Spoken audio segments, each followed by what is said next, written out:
My name is Rami Shamma. I'm the Field Operations Director for World Vision Lebanon. I've been in this position for the last 2 years and a few months, and I oversee the programs and the projects that we implement across all of Lebanon. Yeah. Cool. I'm sure you're aware of the explosion that happened in Beirut. Can you tell me what happened to you in that moment? Where were you at, and your initial reaction to it? I was actually, when the explosion happened, I was actually in a public place with my two sons and my wife. And even though we were 30 kilometers away from the explosion itself, we actually heard the sound, and some of the people who were in the same public place, they felt the actual ground shake. Wow. You said how far away were you?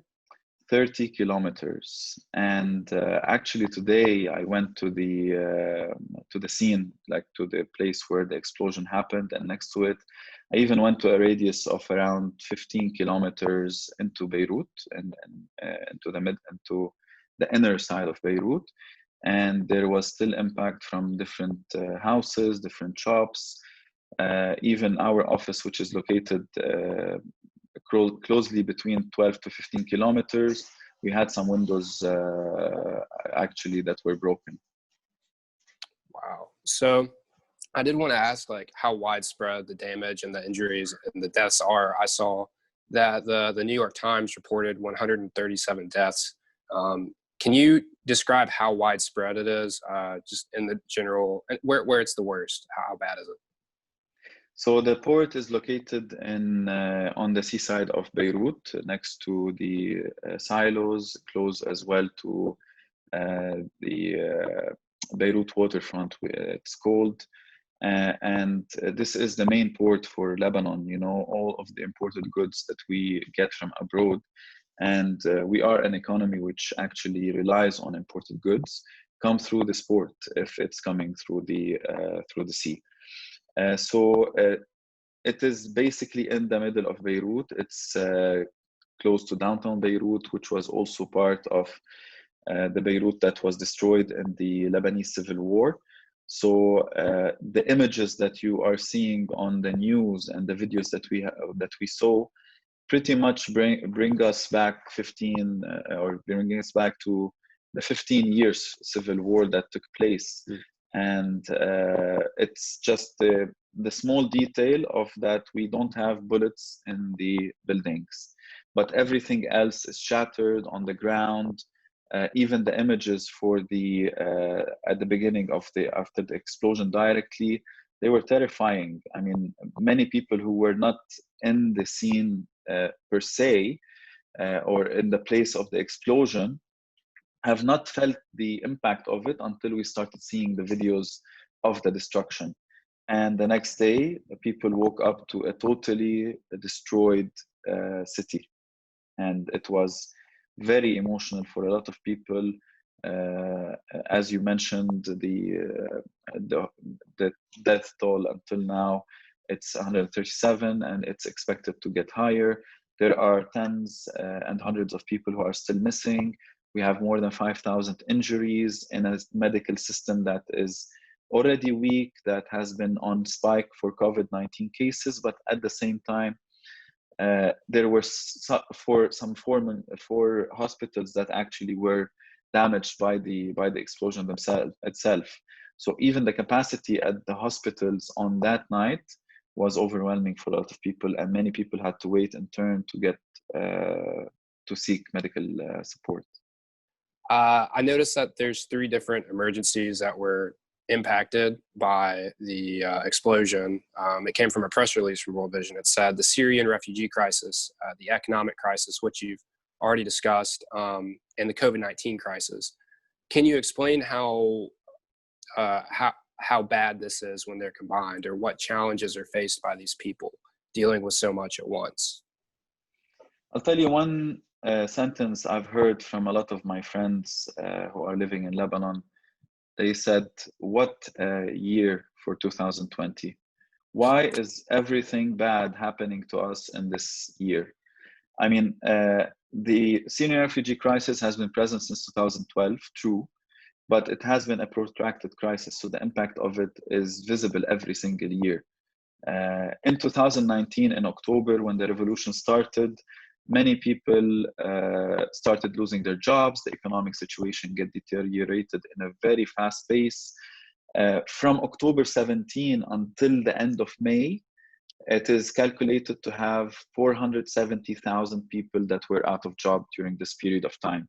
It on an emotional level was so stressful because adding to what the people were going through, now they have to see their friends, their family members. I mean, most of us, we have family members and friends living in Beirut and have been impacted by the explosion. So in one way or another, it is so terrifying for people to think what really holds later for 2020. So every single month we had something going on in the country, and every single month we say, okay, so it's only left with us for the meteor showers or the dinosaurs to actually, come and destroy the country, and then something else happens, and it's just overwhelming for a lot of people. I could not imagine going through all those things at once. I'm blessed to be where I am and safe. I could not imagine what people have to be dealing with there. Which brings me to my next question for you. Working for World Vision, what is World Vision doing to assist these people? And what do these people really need right now? So what the people need right now, I think, is the basic assistance. I mean, the first level of support that people would need is the food, the shelter, the water, hygiene, and the basic needs for them to be able to survive during this period of displacement. Because we're looking at around 300,000 people who have had their houses damaged during this period of time, this explosion. And for those people, they are either living in community houses with their friends, their relatives, or some shelters that have been provided by people or the government entities. And so the support for food parcels, the support for hygiene materials, the support for water, and then the support for shelter for their rehabilitation of their houses. And then there's one component which we are focusing on as World Vision as well, because we are a child-focused organization, is the impact and the trauma that children have went through during this experience that they have lived. Either they have lived it or they have actually seen it on the news, because everybody is watching the news now. They have seen some terrifying images. The people are talking about it, yelling about it, crying about it. And so the trauma is, condensed and being stacked up in their emotional well-being. And thus we would need to support in a psychological first aid, or for the parents as well to know how to deal with their children during this tough time. Gotcha. So how can Americans, just common citizens here, help the people in Beirut? Well, from a World Vision perspective, we have launched an appeal for World Vision to support the Beirut explosion people who have been impacted. And at the same time, I would recommend that people would go and see different initiatives that are taking place in Lebanon. There are so many, and it's quite hopeful. When I was cruising in the car today, I saw random people just walking around carrying their brooms, their gloves, and buckets, and trying to clean the streets that are filled with glass and filled with people who don't know exactly what they need to do. I believe that people could, in the first level, pray. I believe a prayer at this stage is so important because this is what gives us hope in how we would want to face this new challenge that we are going through. And then if they are able to support definitely in a financial manner, then there are organizations, and there is World Vision, in which we have an appeal, and it's available online for anyone who want to support in this. It's a pretty cool thing to take out of a pretty terrible situation. So that's good to hear. You know, they Is after the explosion, with a few minutes, hospitals were filled with people who were donating blood. And honestly speaking, the solidarity that we see either from the Lebanese who are inside Lebanon, or the Lebanese who are abroad, or the people who know Lebanese people who are living here, it's so powerful that it brings really hope for people who have lost somebody or who have terribly seen their city collapsing and being destroyed. Man, well, I'm glad there's some sort of positive we can take out of this. Is there anything that I haven't brought up or asked you about that you think is important in a report about the Beirut explosion? Well, I always say that us as humanitarians, people who work in the humanitarian sector, we need to be hopeful. You know, in every single disaster that we pass through, the only thing that keeps us going and keeps us waking up in the morning to work in passion and to try and support as many people as possible, it's the hope that we live by every single day.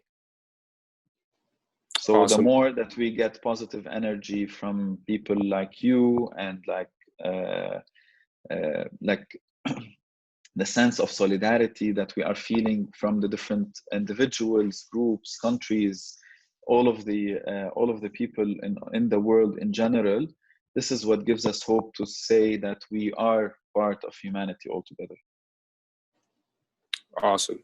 Well, Rami, I appreciate your time and helping me with this. I hope whatever I can do somewhat benefits what's going on in Beirut right now. I do hope I can do something. So I really appreciate it. Thank you so much.